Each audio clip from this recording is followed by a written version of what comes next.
There was nothing left. Not a single soul who still answered his calls. No job, no money, no apartment, no sleep. Only the familiar concrete of the city, the hiss of faraway tires, and the way the streetlights buzzed when he stood too close to them. Cal Weller had been clean for 4 days, which in his world was the equivalent of a marathon run barefoot through glass. The withdrawal was a monster with teeth. His hands wouldn't stop shaking.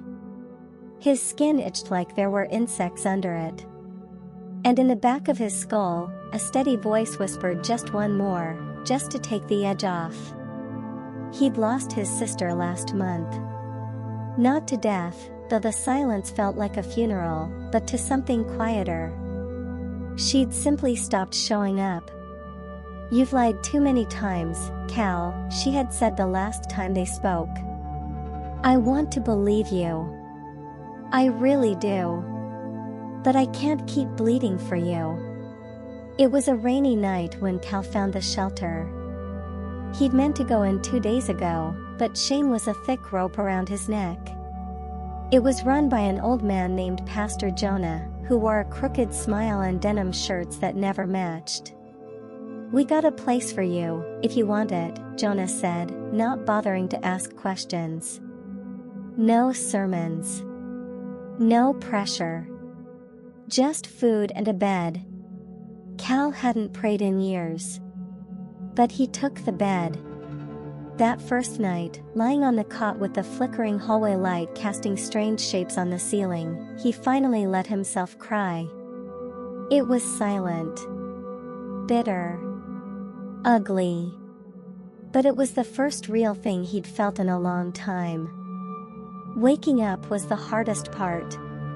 Mornings brought reality, the absence of drugs, the absence of anyone who loved him, and the cold recognition of how far he'd fallen. There were rules at the shelter. Up by 6. Help clean. Attend 1 group session. No phones, no outside visitors, no exceptions. At first, it felt like jail. But after a week, he realized something strange. No one was yelling. No one was accusing him. There was a man named Curtis, a former construction worker with arms like tree trunks and eyes that had seen too much. "You got a story, I can tell," Curtis said one afternoon while they were mopping floors. "So do you," Cal replied. Curtis nodded. "Ain't nobody here who doesn't. That's the trick. You ain't special. You're just human." That stung, but also soothed. Cal had lived with the belief that his suffering was a singular storm, that no one could possibly understand the black hole inside him. But Curtis was right. Everyone here was haunted. In group, Cal listened more than he spoke. A girl with inked wrists talked about her mother's overdose.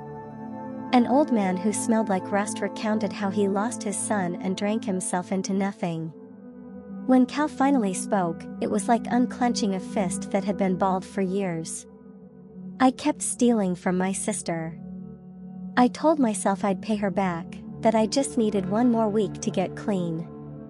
But I never meant it. She was the only person who believed in me, and his voice cracked. I broke her heart. No one scolded him. No one told him he was a piece of shit. Curtis just put a hand on his shoulder and said, "Then you gotta earn her back." Brick by brick. Weeks passed. The cravings dulled but never vanished. There were still nights when the desire hit him like a train. When the smell of bleach in the hallway reminded him of hospital detox and he almost bolted for the door. But he stayed. Pastor Jonah offered him work helping with maintenance.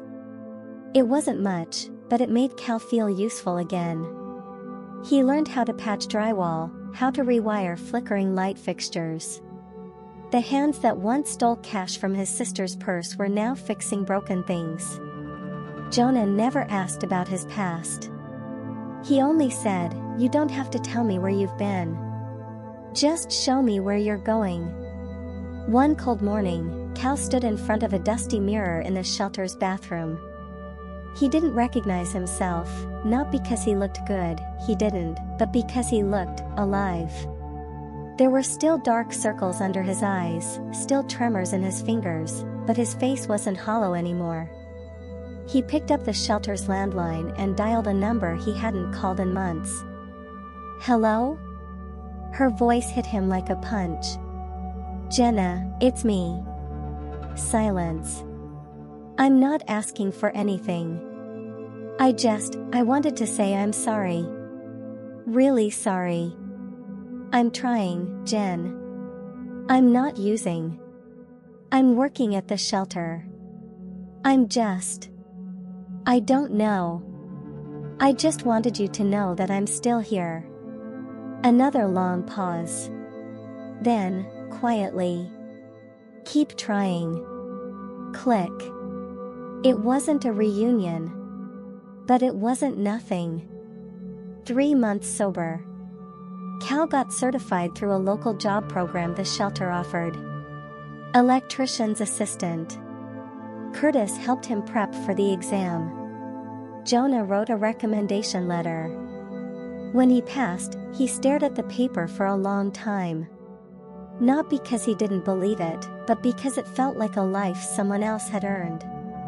He started working odd jobs through a small contractor. Nothing glamorous. Dirty basements, buzzing circuits, long hours. But every paycheck felt like a battle won. One Friday afternoon, while wiring a breaker box, Cal's phone buzzed. A text from a number he had memorized long ago. "Dinner this weekend?" It was from Jenna. He stared at the screen, barely breathing. Then slowly, he typed back. "Yes. I'd like that." That night, he stood on the roof of the shelter. The city buzzed below. He wasn't naive, he knew every day would still be a fight. But for the first time in years, he didn't feel like he was buried under the world. He wasn't out of the well yet. But he had his hands on the bricks.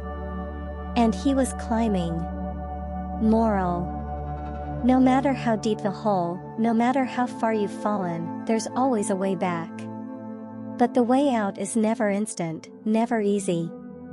It's brick by brick. Day by day. But it is always there.